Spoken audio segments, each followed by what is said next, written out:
On this week's episode, we revisit an instant classic. Most of us either coached, played, parented, or been a fan of junior high football.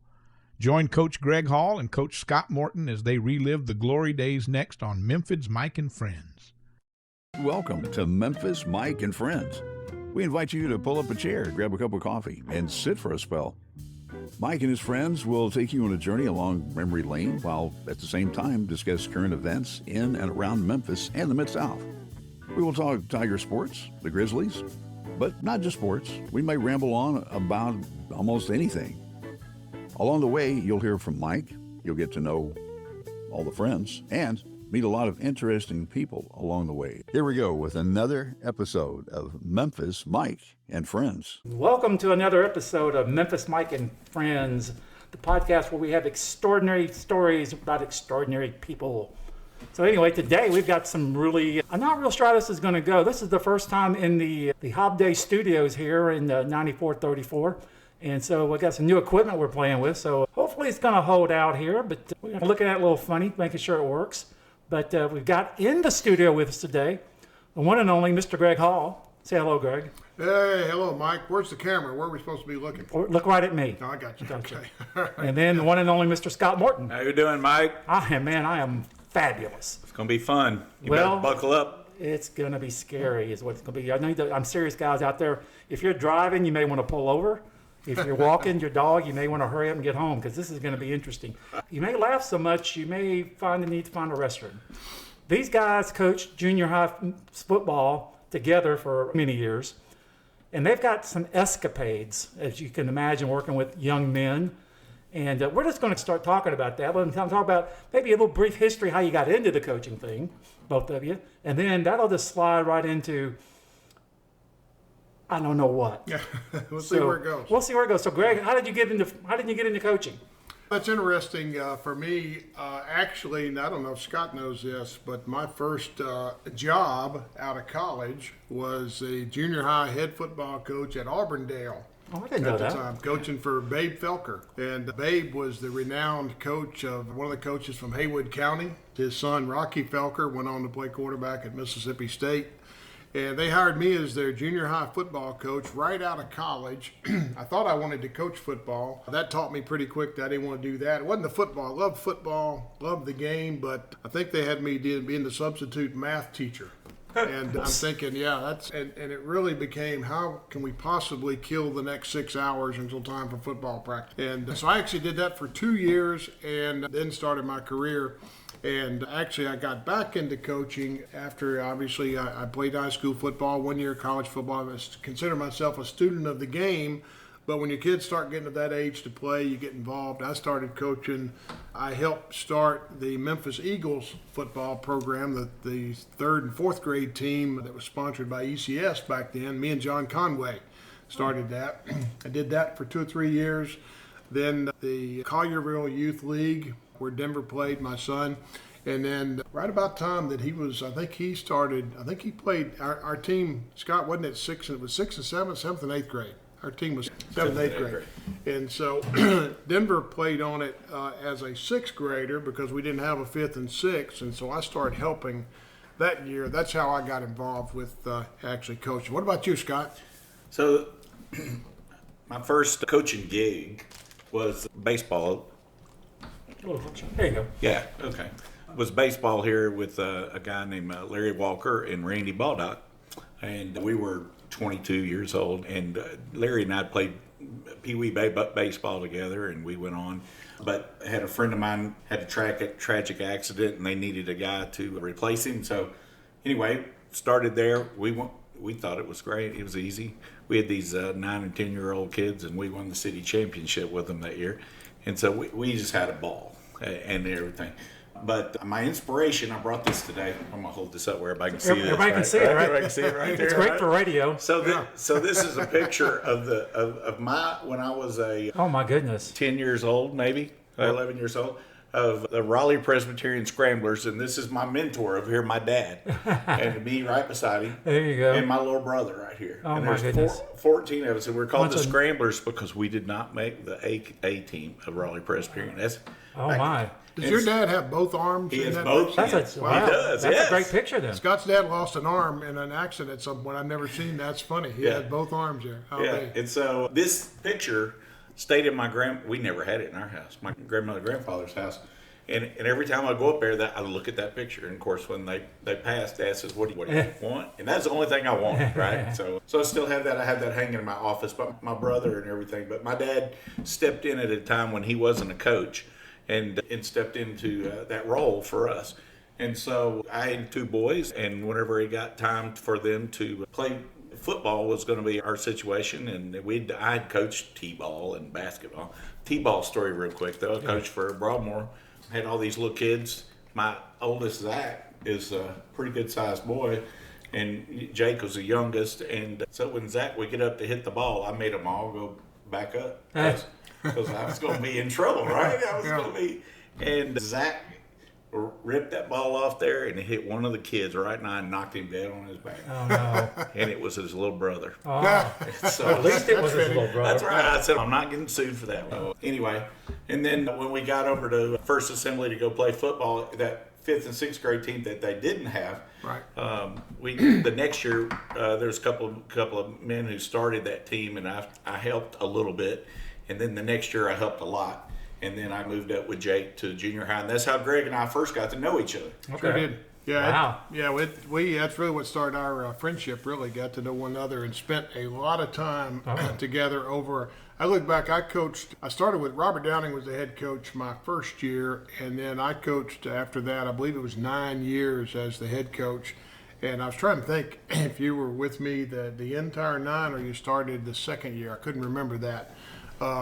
But Scott was with me the whole time. It's funny the way it worked there. We practiced about 3 o'clock in the afternoon.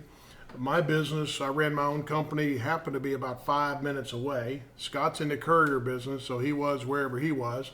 And Jim Williams helped us most of these years. Right. Jim was in the landscaping business, so he could control his schedule.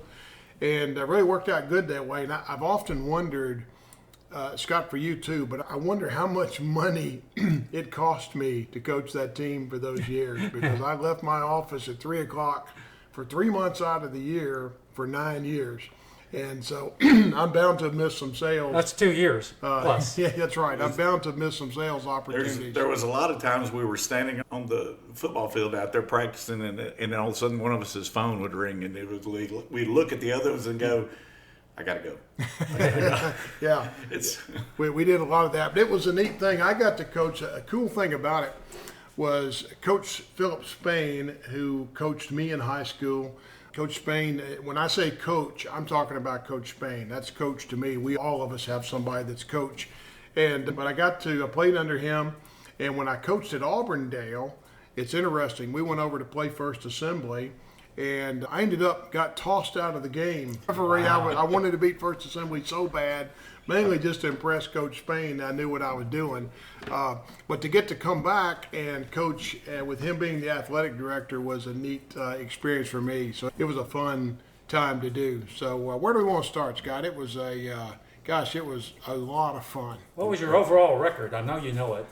I looked back the other day, and we won more than we lost, substantially more. We had some good teams. Over the years, we won 2 outright championships. One year, we were, I believe, 10-0, and beat some really good teams. And another year, we were 8, and we didn't have a playoff that year, but we were the outright champions that year. But mixed in along with that, Scott, you may remember we were 0-7 one year. We blame that on my child too. We blame him because he was on that 0-7 team. Yeah. And that there was a time during that 0-7 team that Greg was doing everything. It was a lot of fun to watch him because he would motivate them and do what he could. And then I think we were 0-5, and we went to Rosemark one day. And what did we do? Yeah, we go to Rosemark. We're 0-5, and one thing happened to me over time. I remember the year I was the assistant to Robert. We went over to end our season against St. George's. St. George's was very good that year. We were mediocre, and our best running back, got hurt in warm-ups. And as soon as that happened, it was sleeting, it was miserable weather. And I was a gung-ho young coach thinking we're going to win every play. We're going to score a touchdown on every play. And Robert looked at me. He said, man, we just lost this game. And I said, the game hadn't started yet. He said, I'm telling you, we just lost. And so over time, reality sets in what you got. We go to Rosemark that year. We're 0-5. And in junior high particularly, when you have a season that's not going that well, miraculously, you have a lot more kids that come down with the flu, or they get homework they got to do. There's every excuse in the world not to show up for practice after you get about midway through the year. We go to Rosemark, and this was a winnable game, we thought. So we came up with the idea. We bought war paint. And so we couldn't run a play to save our life, but we painted the boys up. They looked good getting off the bus. We looked great getting off the bus, and we didn't look as good getting back on the bus. As our makeup, as Coach Spain would call it, got smeared. Yeah. But we lost that game. And I remember telling Scott then, and we were 0-5 going there. We lost that game by just a touchdown, and we were 0-6. And I remember telling him, I said, we just went 0-7. I said, if we didn't win that one, we're not going to win the next one either. But we had as much fun doing it as you could have. Wow. That was a tough year. Yeah, and I've coached enough to know, you get that, you're real gung-ho that first several games, and then you realize what you got. Sometimes it's good and sometimes it's not. Talking about the record, in 9 years, I did go back and look at it one time, and we won about probably 70% of our games or so. That's not bad. And when I looked back at an honest look at the teams that we should have beat as the teams that should have beat us, we beat almost everybody that we should have, and we beat a few we shouldn't. And to me, that's what really separates an average team. You're going to beat the teams you should or not, but you got to beat 2 or 3 that are a little bit better than you, a little more talented than you. And we did that some years, but had some interesting things happen along the way. But what do you think of, Scott? What comes to mind? So, first of all, the head coach over here, he would give what any coach does. He'd give them the first of year, he would give the parents a speech. Oh. Right? And he'd tell me to take those kids, and we would go down on the field, and he'd take the parents. Yeah, that's a great point, because it was, for many of these kids, it was their first time of competitive sports. The season before, kind of everybody got to play and do all that. When we started junior high, we're getting them ready for high school football, so it really was no longer about everybody necessarily gets the same amount of playing time. It was a competitive situation. So my speech with the parents was always the same, and it was, things work the best, guys, when we understand our roles. And the roles are this: coaches coach, players play, cheerleaders cheer, band members blow their horns, and parents sit in the stands and say, yay, that's a way to go.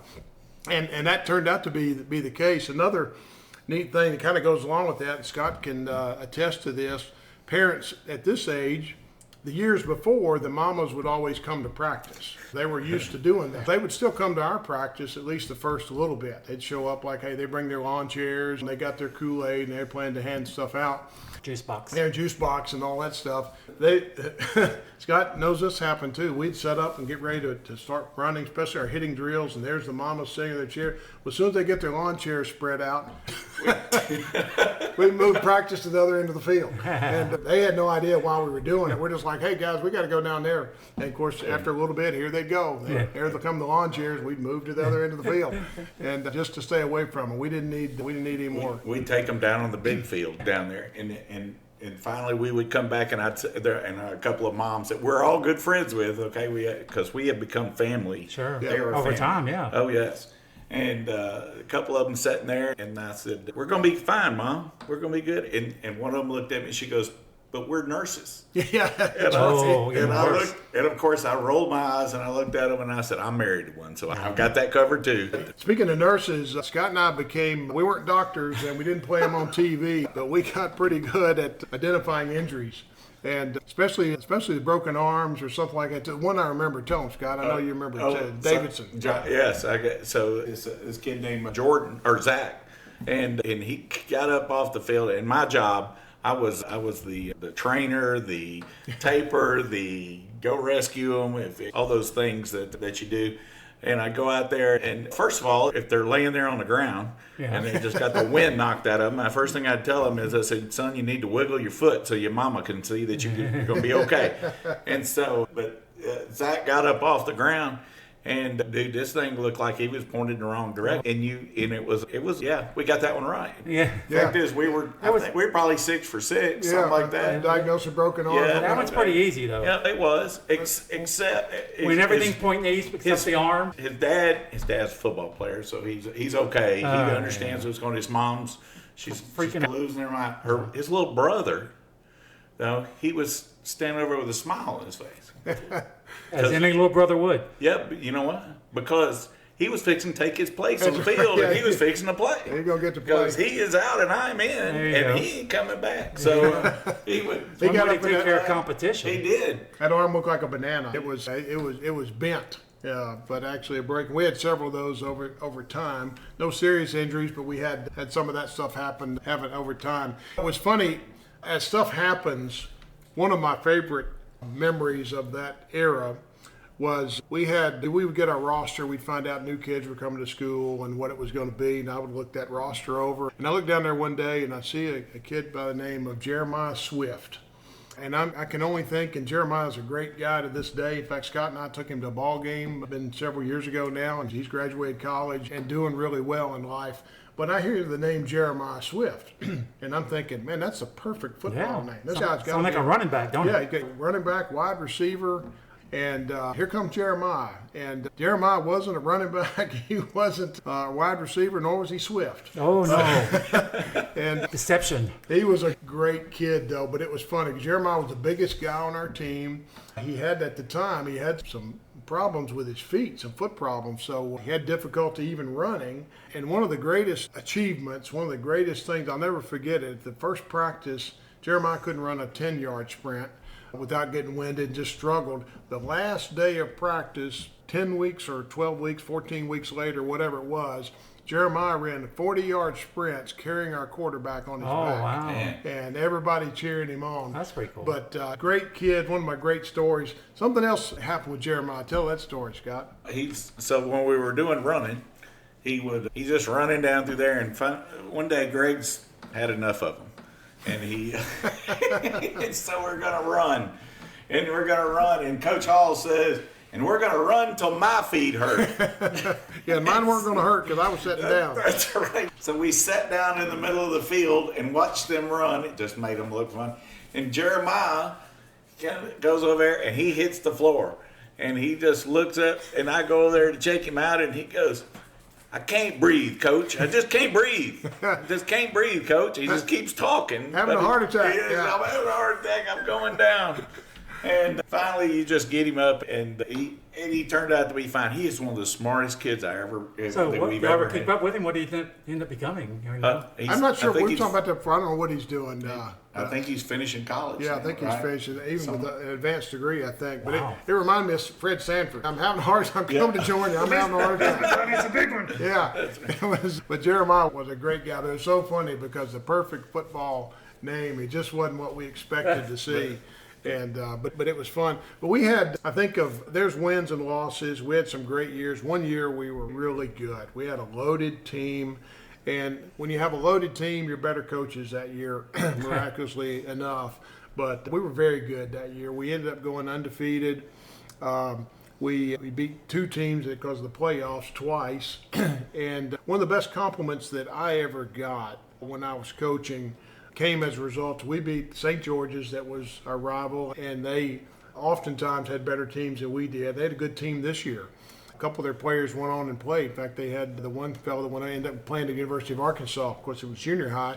But we went over to their place, and we beat them pretty bad. I don't remember what the score. I think it was 20-0 at halftime, and we ended up beating them pretty solidly. But their athletic director actually came to me after the game, and he said, that's absolutely one of the best junior high football teams I've ever seen. It was. They were prepared. They were athletes. Wow. We had 3 kids down there on that team that were just absolute studs. Wow. They anything you wanted to do, they played offense, defense, but all of them were together. We just really had a great. And at every level, what I've learned, at whatever level you're at, if you're junior high, you need 2 or 3 guys on your team that are going to be great high school players. If you're high school, you need 2 or 3 that are going to be great college players. And if you're college, you need 2 or 3 pros. We've seen that at the University of Memphis. Right. But that same game, Robert Downing, who mentored me a little bit, he was the head coach the year before I was. He came to me after that game also, and he said, I've been doing this a long time. He said, we have beat good teams, and we have beat teams bad, but tonight we beat a good team bad. And it's one of those nights when everything comes together. It clicked. Wow. And caught them in the playoffs, the last game of the playoffs, which is a dangerous thing to do. Yeah. You think, okay, we're going to see them twice. Because they were good. They were well coached and all that. But we were just better. We won that game as well. Didn't win it as quite as big, but we did win the game. In terms of success, that was probably the best year. We had one other team where it's 8-0. We didn't have playoffs that year. That was a good team too.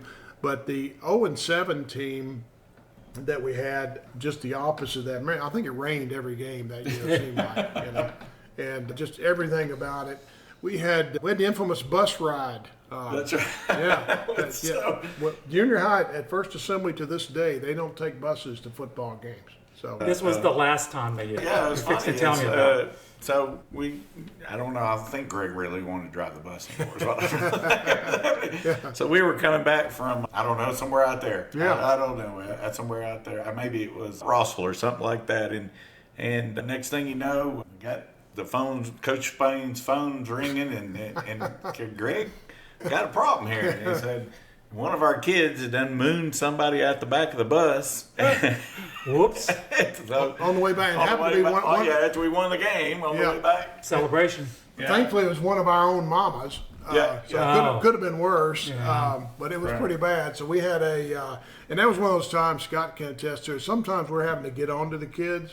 It's a serious moment. We're having to give them a real lecture and not let them see us laughing while we're doing it. Yeah. So you can't ever like do the moon thing. Yeah, you want to say, man, that's a pretty cool. Wish I'd have done that. Pretty funny. That's right. Yeah. That's right. But after that, we never took a bus on junior high anymore because we sure did that. You got banned from that, huh? Got banned from busing, and it was. And in fact, I remember the young man who did it.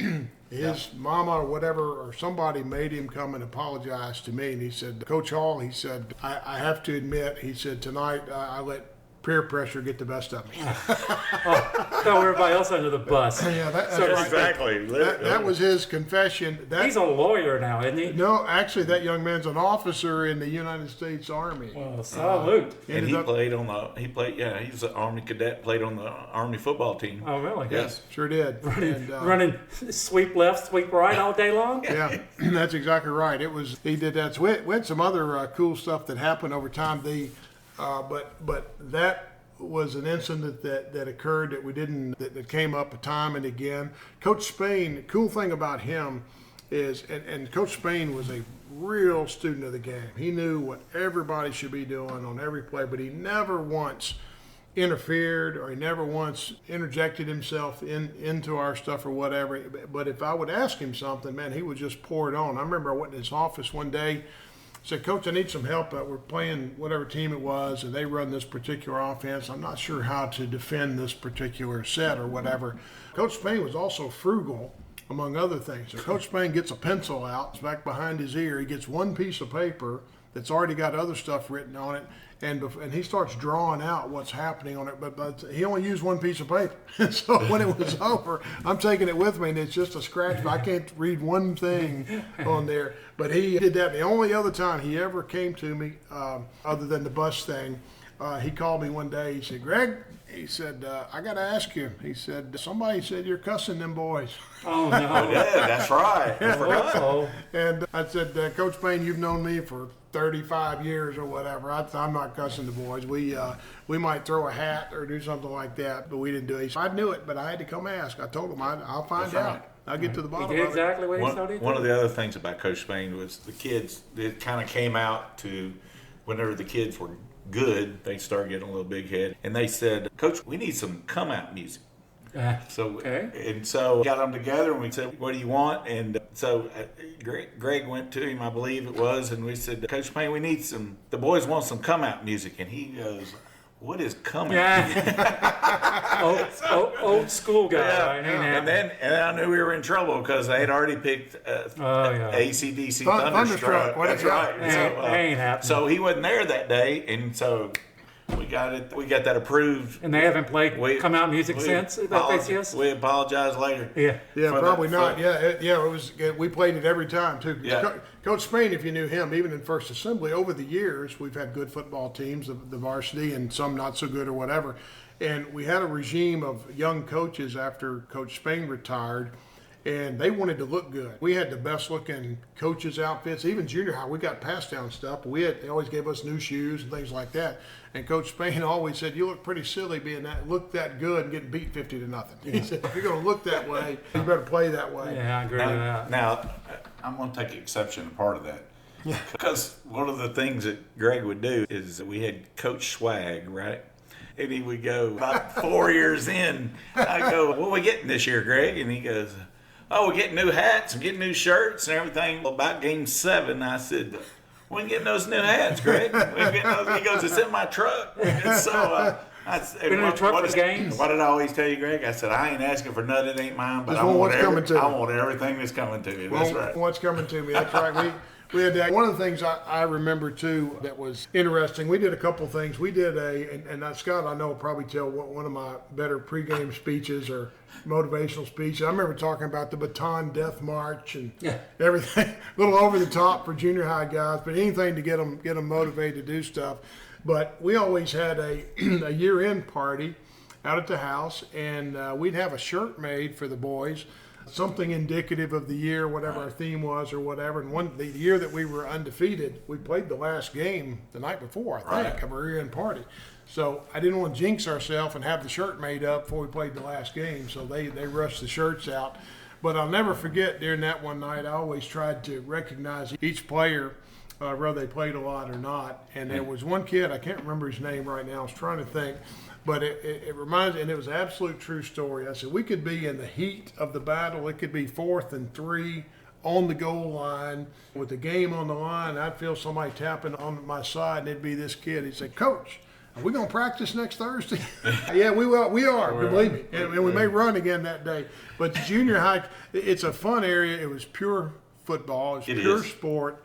The kids listened to you. You felt like sometimes you were talking to Barney Fife. They're all looking at you and paying attention. You know how he would do when Andy was talking. And you had a certain respect. And one of the coolest things to me, and Scott and I were talking about this earlier today, when I run into any one of these guys, and we probably coached 150 kids, maybe a little more during that period of time, maybe 150 kids or so, maybe 200. But I run into them to this day, and they call me Coach Hall. And that's one of the coolest things. That's what they know me as. And it's a lot of fun that we had. One of the kids that we coached on that 10-0 team, I was doing some business over at the university one day, and I heard "Coach," and it was Drew, and he was a junior or senior in college, I think, or something like that. But anyway, he was just the fact that he recognized me, and we just loved that family. Of course, we got to watch all of them go through high school and play high school ball and stuff like that. And each one of them just meant something to you. A lot of times you never know what's going to happen at practice. I'd be cleaning up the locker room. Of course, we'd hang out at the locker room and wait until it's over and get everybody out of there, make sure they all left. But one kid hung around, and he wanted to talk to me. And he just came up to me and started talking. And I don't remember the exact situation, but it essentially told me his parents were getting a divorce. Oh, man. It was. And he just kind of broke down, and all you can do is pray with them and talk to them and be there for them. And the fact that they confide in you, that kind of big deal in their lives, makes everything that you did, whatever, all the time that you did, all that time. You could even, you have some little bit of an impact. And I can think back of the men who've had influence in my lives. A couple of them are coaches. Sure. And I remember, it's like Coach Spain I mentioned. We also had some hospital visits. We had things like that was interesting. And one year we had a kid on our team that was just incredible. He was just the best player in the city probably.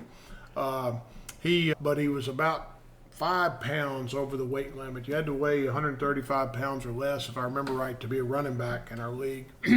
And he was just a little bit over that, and I wasn't going to fudge and let him do it. But he was a linebacker, nose tackle, kick return, everything else he could do. And one particular game, we played a team. He kicked the ball off. He went down and went through one guy to tackle the other guy. They both went to the hospital. And a buddy of mine that was coaching ECS at the time, he called me. Gary Miller called me one day. He said, "Hey, man," he said, "I'm over here at the emergency room." And he said, "Your one-man wrecking ball's got two of them over here in this hockey. I know the other team had taken their guys." He said, "Your one-man wrecking ball," because we'd scrimmaged ECS. Yep. And he says, "Put two of them in the hospital." We went and visited kids in the hospital, did that sort of thing too. And one other thing I wanted to say, just because it was that year that we were so good, we were very good.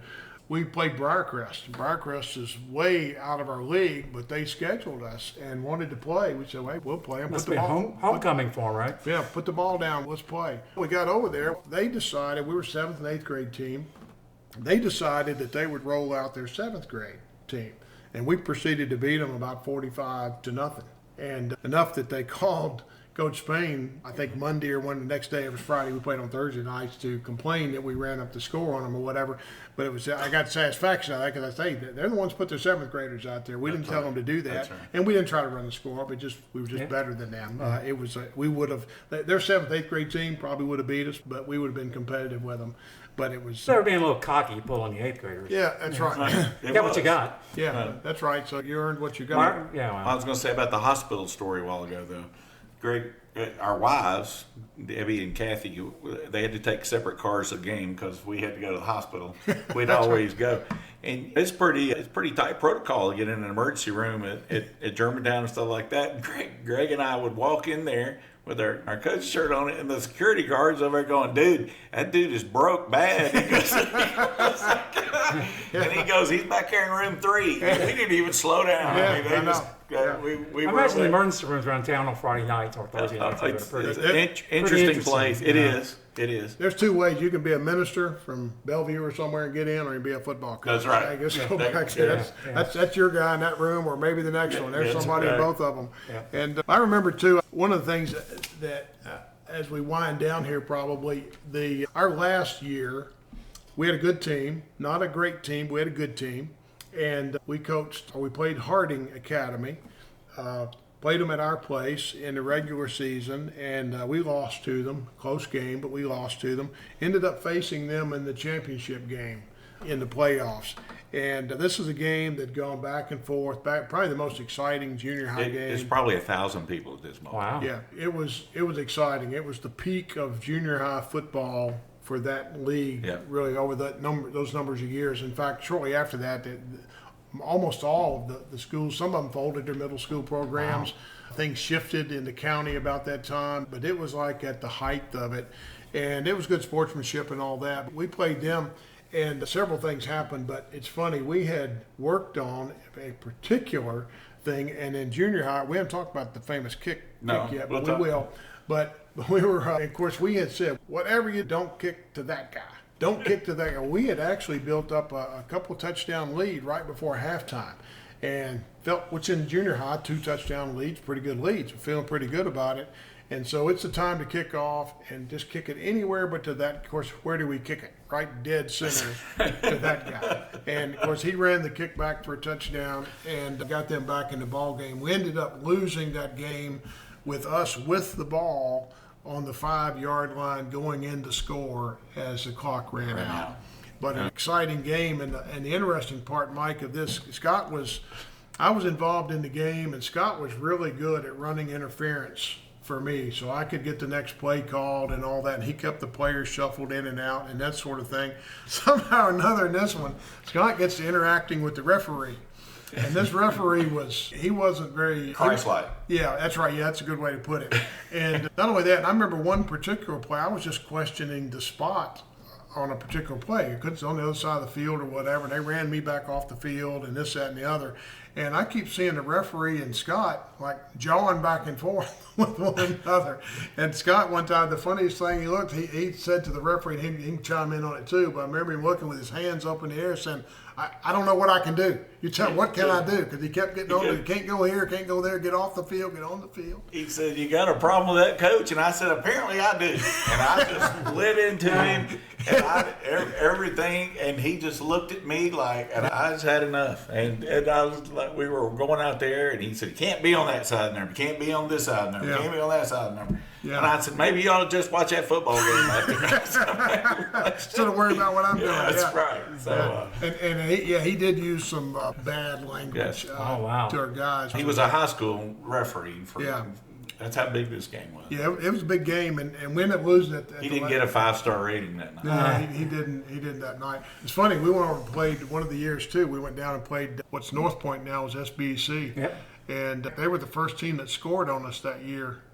But it's funny, they had one of their guys that kept targeting some of our guys, a couple of our guys, and I would say, didn't matter where the play was going, he was going after this particular guy. And I was telling the referee there by me, I said, "Watch what that guy's doing." I said, "That's not right. It's not in the play. He's just trying to hurt somebody."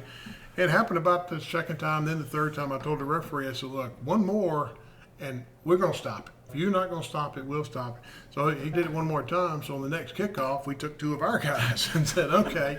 And we had two guys. I don't care where the ball goes. I don't care find what this happens. guy. That's where you're going. And I look over there, and both of them were on top of him. They weren't fighting or anything. They just knocked him down and just stayed on him throughout the extent of the play. I said, okay, we handled that. And so it stopped. It was really funny. Little stuff like that goes on. But I had a good relationship with the other coaches. Most of the other teams we played, their head coach was either on the sidelines. Sometimes he was in the press box. A couple of the teams actually coached the junior high. Ours didn't at the time. They really didn't have much to do with junior high. And so we're a little bit, theoretically, they had more expertise on the other sidelines. So we took a lot of satisfaction in that. But way beyond all that, it was just the time that we got to spend. Wins, losses didn't matter. We won more than we lost. We wanted to win. We played hard. I remember telling the post-game speech at Harding after we lost. I said, "Guys, look, we tried everything we could do to beat you. We practiced all week to beat you, just like y'all did. This time y'all came out on top, and our hats are off to you. But it's about sportsmanship, and when we walk away from here, we're on the same team, if you will." And just this really cool stuff. What else? Anything else come to mind, Scott? I was going to tell a story about my kid. There you go. And so one day after we had our kickoff woes, before we've had that. Kicking was our nemesis the entire 9 years. We couldn't kick off, save our life. And I've never seen a good junior high kickoff. You're right. I've never had. Never. I will say this: we beat these guys a lot of times, but Greg would throw the ball one time because that's good enough. We're good for the year now. Exactly. He would not throw the ball anymore. In fact, if you get the toss, we want the ball. Yeah. And he kept the ball one time for the whole quarter, and 2 minutes into the second quarter. Nothing wrong with that. No, you can't score if you ain't got the ball. That's right. Yeah.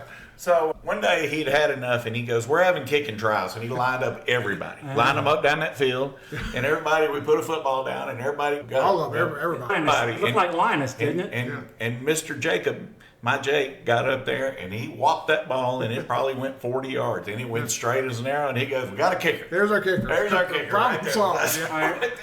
Stop, we're done. Yeah, that's it. It was. That's it. Trials over. So we got the ball, whatever, and then we scored a touchdown, and now it's our turn to kick off. Jake gets up there, and he goes, runs up there. We're at the 40-yard line, right? Kicks that ball. He shanks it on the side, and that dude got to spinning on like a top, and it turned to the left, and everybody in the stadium was watching it, and the ball just turned, and he came back, and he came back, and he came back behind him, and he went out the 35-yard line behind us. Negative 5 yards. Negative 5 yards. And the referee goes, "I don't know what to do."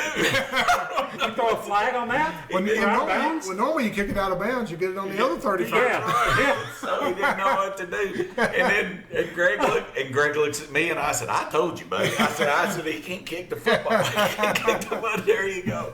Oh, man. Yeah.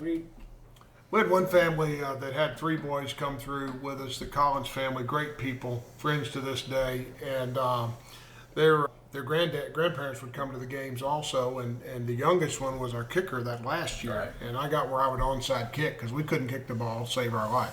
And I can still remember him. In fact, I ran into him at a Tops barbecue, the granddad, here a few years ago, and I can hear him over my shoulder complaining, "Let him kick the ball, coach, let him kick the ball." I said, "Man, if he could only come to practice and see us kick the ball, you wouldn't do it." But remember, one time we kicked an extra point. Oh, that's right. Yes. We did. That's the first and last First and last. junior high extra point. I've never seen that either. And You know, we worked on it way more than we should have yeah, worked on because it. we were rolling that year. Yeah. That's right. And that kid ended up being the kicker for the high school team for 4 years. Yeah, it was smooth through the. And if you got a kid that's got a little bit of a leg, it's not a bad thing to work on. That's right. Yes. Anybody can kick it. Can Ask- you kick it straight? And can you get it over that goal? That's Jake Elliott. He's like the size of a small boy. But in junior high, you got to get somebody who can snap the ball back. That's right. part of it Put it on the too. ground. It was a miracle. You got to have a holder too. So yeah, If we would have had to do two, I'm not sure we would have got the second one, but we got the first one done. they call those skilled positions for a reason. Yeah, That's right. But of all the things I've done, I've been fortunate in my life to do a lot of things, but coaching junior high football, I got as much enjoyment, as much satisfaction out of that. Not just, and my kid was on the team for 2 years, and so he wasn't on the team for a lot of those years that I was coaching, and I got as much pleasure when I died. In fact, everybody knows if you've coached youth sports, if you've coached anything with your kid on it, there's always a little extra. Yeah. Stuff. Nepotism. Yeah, A whole lot of it. that's right, and you can't help. Especially if they're decent. Yeah, and you can't help but be a little harder on your own kid or whatever.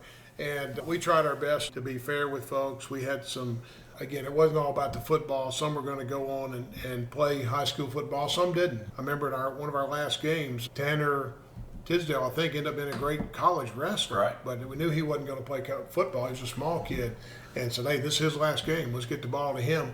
And so it was, but the interaction, Scott mentioned earlier, of the lives of the kids that you got to know their families. We stayed probably one extra year just because the parents that their boys had come through. Because Carolyn had 4 boys that had played. Yeah. And she says, y'all ain't going anywhere until I get my last one through. Yeah, That's right. Yeah. So we stayed one more year, and that ended up being the year that we ended up playing for the championship at the last game. And you hated to stop, really. Sure. And at some point, but I knew when it was time. I called Mr. Meadows at the time, was our head of the school. Of course, told Coach Spain first, and I said, it's time. It's time to let somebody else do it. We've had a fun ride. Teams had some success, and really, what became part of the program. I mean, while we were doing it, it wasn't just junior high football. It was part of the football program that we're able to build and see get better and better. Scott, what do you got? I know you got to tell my motivational speech. So Greg used to, just like any coach, he would give him the old "here we go" speech. And we were after practice one day, and he's going to tell a story. And he goes, one of my favorite generals, General Schwarzkopf, he goes back, and they're all just looking at him. And me and I don't remember who the other coach. It was Rusty. Okay, Rusty standing back behind me. We were beside him looking at him, and he goes, and General Schwarzkopf, and he goes, and when the Twin Towers got bombed, and Rusty looks at me, and he goes, General Schwarzkopf took over, right? Then I was going, and Rusty goes, that wasn't at war. And I said, He's on a roll. and I told him, I said, when the Germans bombed Pearl Harbor too. And I said, let him go, he's on a roll. And so he just went on, and they just looked at him, and they ate the whole deal up. They didn't know. To this day, they're still telling that story wrong. Oh, what I'm still telling it wrong. Those kids are like telling their kids, and it's passing on generation. And one of the other things that we did at the end of the year is you got to have a banquet party, Sure, yeah. whatever. And it was always at Greg's farm. And we had some good times. The first time I went out there, Yeah, I forgot about that. the first time I went out there, we'd been out there about 30 minutes, and next thing you know, there's sirens and lights coming down through there. Oh, yeah. And there's an ambulance pulling into our parking lot. And I was like, what in the world's going on? Greg's standing up, and he goes, folks, it's been good, but I got to go to the hospital. And Denver, who was not on, was he on junior high? I guess he was. Yeah, he was. Yeah, probably just still first- there. he hurt himself. He jumped out of a tree. No, he fell Fell out of a tree. Yeah, he hit every limb on the way down. That's right. But we do a hayride Yeah, I at the remember thing. that, yeah. And so him and some of the other boys decided they may have not been on the team. I think it was the first year they weren't. That's right. They were at the deal, and they said, hey, we're going to get up the tree. When the hayride comes by, they're going to scare everybody. Well, Denver, he got up the tree, and he hit every limb on the way He down. scared everybody, all right? Yeah, he sure did. He leaves in an ambulance, and that's What'd he break? just his noggin. And the funny thing about that, this is, I shouldn't have done this, but Denver, he had a severe concussion and had to miss some time in what he was doing, but had a bad concussion. And then I'm out of sequence here somewhere. I know when he was playing for me, he got a concussion also. We ended up at Fayette Academy, and he got hit in that game. He had a concussion. He didn't know where he was at. And the trainers came over and asked him the questions, like, who we playing? What's the score? Right. And he was alert enough. He looked around them over to the scoreboard and said, oh, it's 14-7 or whatever it was. And where are we? And he was a little foggy on that. And they said, hey, you probably need to set this one out. He was our punter. Mm-hmm. And again, we already talked about our kicking. And so it wasn't like we had a backup of anything. And so he was the punter. So I remember telling him we had to punt shortly after that. We'd taken him out of the game, wasn't putting him back in, had his helmet, and come time to punt. What are we going to do? So I put him back in to punt. I said, you punt the ball and you run right back to the bench. I said, we're going with 10 players after that. And he did. And yeah, probably if I knew then what I know now, I wouldn't have done that. One of the things, we had an outstanding trainer from Campbell's Clinic. Her name was Lorelei. We're going to give Lorelei credit here because not only did she tend to all of our kids, and as a female, you would think she'd have a little more compassion for them, but she didn't. Yeah. But Debbie would always say, Lorelei is not going to let any of them get in trouble. But she also said, if they're fine, send them back in. And there was a protocol if you got hurt on the field. Sure. Number one is, Dad, you can look concerned. If we get to the broken arm stage, we'll call you out there, Dad. Mom, you cannot leave the grandstands, okay? Yeah. And so there was things like that. But she knew the difference between being hurt and being injured. Right. Right. Exactly. And she was there every day. And so the funny thing is now, if we have injuries, this has been 2013, so we're 11 years out, right? If any of us in our families get hurt right now, first thing we do is call Lorelei. That's right. Yeah, sure do. She doesn't live far from us, so we can give her. She's got a good fee these days. Oh yeah. Yeah. My wife Kathy, she recently tore her hamstring. That's who we called, and she was on top of it. The other thing that happened right about that time was when the state of Tennessee passed the thing that you couldn't practice. Right. It was more than 104 degrees. And so we got very creative in taking the temperature. And like, it's not 104 over there, it's 104 here. Yeah. But so we'd have to practice inside in the gym, which is, it's crazy. That rule is still in place. It is. It's a little unfair in that the teams on this side of the state, not junior high necessarily, but high school, miss days of practice. And on the east side, they don't ever miss because it's never 104 degrees. But I get it, it's a safety thing because some days it was hot. Yeah, there's a couple other things. We had those year-end parties that became a big deal. They became something we were known for. And Scott, I know you got a couple more stories about those. Craig called me one day and he goes, "Hey man, guess what?" He said Jordan came in. And this was after the party was over with. Yeah, next day. And she walks, it's his daughter, and walks in and she goes, "Daddy, I'm sorry about your truck." And he goes, "What happened to my truck?" Go ahead. We had a bonfire the night before, as we always did, a big bonfire. And as part of the cleanup, the kids were helping clean up. Lo and behold, what they did is put the embers from the bonfire in a plastic garbage can, put the garbage can in the back of my truck. Whoops. Yeah, oops. And so and I had a bed liner in the truck, so I go out there and the garbage can's melted, the bed liner's melted. We raced cars, Scott and I both did, and so I've got 110 gallons of methanol fuel sitting about 10 feet away from that. And said, I guess we weren't very specific. Let's put the fire out before we put it in the truck. Right. And we used to have these, they always had the party games, and they had this thing called Fear Factor. And essentially, what would a good party be without the cheerleaders, right? Yeah, so we had the cheerleaders out as well. And so they had Fear Factor, which means you're going to eat what, right? They Worms, whatever. They had sardines. They had, I don't know, they took a Happy Meal and run it through a blender one day and just we had a Happy Meal, we had Kentucky Fried Chicken and Taco Bell. Yeah. All three of them through blenders, and they had the kids volunteer to drink it. Drink it and whatever. And we had this one particular set of sisters who won it four years running, didn't they? They can eat anything. And smile about it when they left. And the Delisle girls, and they won every time. And stuff that the guys couldn't, they'd take two drinks of it, 2 sips of it, 2 bites of it, whatever. It was so much fun. That was a lot of fun. We've covered a lot of ground. There's more stuff that I'm sure we've forgotten.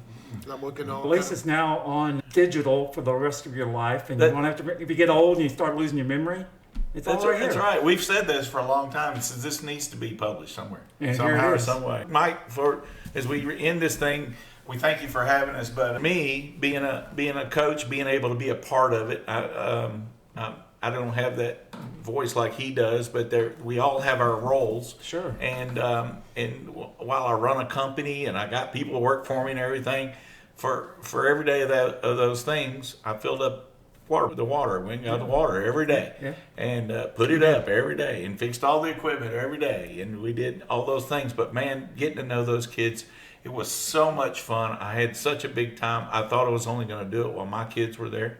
But Jake went on to go on to high school and play 4 more years. And Greg and I were able to coach together. We had some other guys come through that time.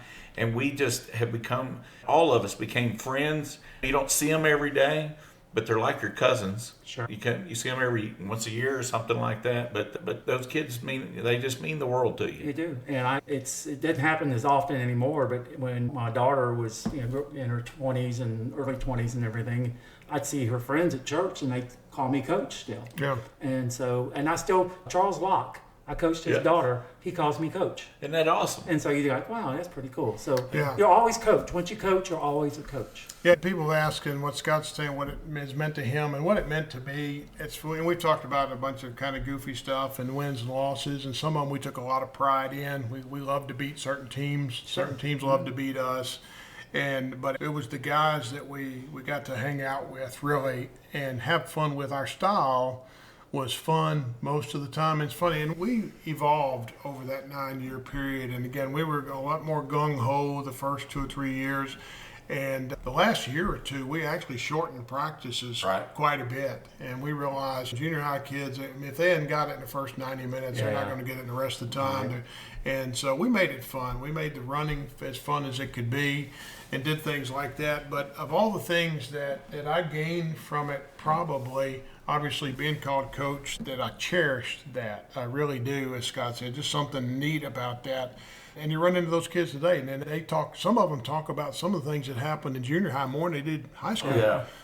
They would tell you in a heartbeat, especially when they got up there in Robbie's. I got them running wind sprints and everything like that. And they go, man, I wish we was playing junior high football. That's a whole lot more fun than this thing is. Yeah, You get a little more serious up there. At that period of time, we won a lot too. But the other thing that I gained, and I said this in the beginning, but what I gained and Kathy and I both gained is really our lifelong friends, and Scott and Debbie Morton. That's how we got to know them and knew them from school and running across them and that sort of thing. But Scott and I spent every day together for 3 months a year, 3 months out of the year for 9 years.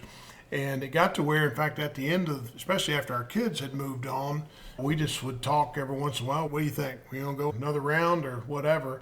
And Scott was like Ed McMahon and Johnny Carson. He said, hey, I'll go if you will, That's and right. so we hung it up together at the same time, and it was time. He never let me call a play because he knew I'd pull the trigger. That's right, yeah. I took Coach Spain's philosophy. We threw the ball 3 times. 2 of them were in warm-ups and 1 of them in the game. And we did. It was really fun. But Scott and I, even though I did call most of the plays, but when I say most, probably all. But anyway, we were on the same page. Even when it come to the coin toss you're talking about, a lot of teams would defer and all. We never, give me the ball. Yeah. We want the ball. We're going to do what we're going to do. And so we aligned. I don't think we disagreed ever in 9 years. I can't remember ever. What do you think we ought to do or whatever. And I let those guys, Scott and them, didn't, like we talked about in one game, do most of the talking to the referees. I didn't do a whole lot of that.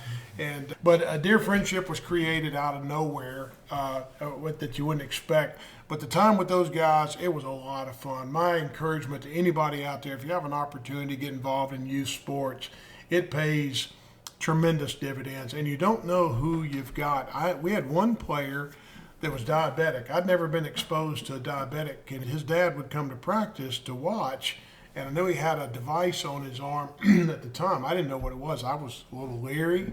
I was ignorant, frankly, about it. As life would happen, I have a daughter who's type 1 diabetic, and I know exactly what that parent now, I had no idea then, didn't know what it was or whatever. I was fearful, thinking, gosh, that's something we need to be that concerned with. But we didn't talk about it. We could have gone many other directions, talking about some of the drills we did and the blocking dummies and us running plays. Sometimes I'd be the quarterback or Scott would be holding the blocking dummies or whatever the happened. We played with them and we had fun. But A lot of fun, great experience, great life experience. I'll always remember it and appreciate Mike you letting us come on. Absolutely. Yeah. The problem with us being 13 years out or 11 years out, how many are that? That's right. Is we don't remember half it. Well, That's right. But if you say something, we go, oh yeah. That's right. Yeah. well, you feel like you got to be together. One has to trigger the other. That's right. That's what we brought you together. It's been awesome. If you're a young dad and you got time, Or make time. Yeah. But a lot of time, because high school football or junior high football practice is at 3:30 in the afternoon. Most can't do it. And we were just in a recession of biblical proportions, right? So the businesses were where we could do that. Yeah, and we were fortunate to be able to do it. And Scott, there's a fisherman that said, made a story. He got involved in NASCAR. And remember, his son said something like that. We lost all our money doing this. He said, no, we didn't lose any of it. We spent it. And that's really same thing here. I said earlier, it cost us money, I'm sure, and taking that much time off work to do. But absolutely do it all over again. Yes. And whatever it cost, the payback was way more than that. So a lot of fun.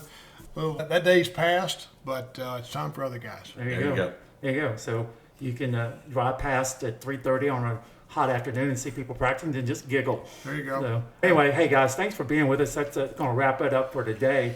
But hey, make sure you're out there. You're doing a great job. Our followers, we appreciate that. Love to get a bunch more, but share our podcast with the world. Share it with your Facebook friends, your Instagram friends. There are so many doggone social media platforms out there. I can't keep up with them all. But share it, please. Follow us so you know what's coming on. If you got some ideas, I tell you what, we've been working on a list of potential guests.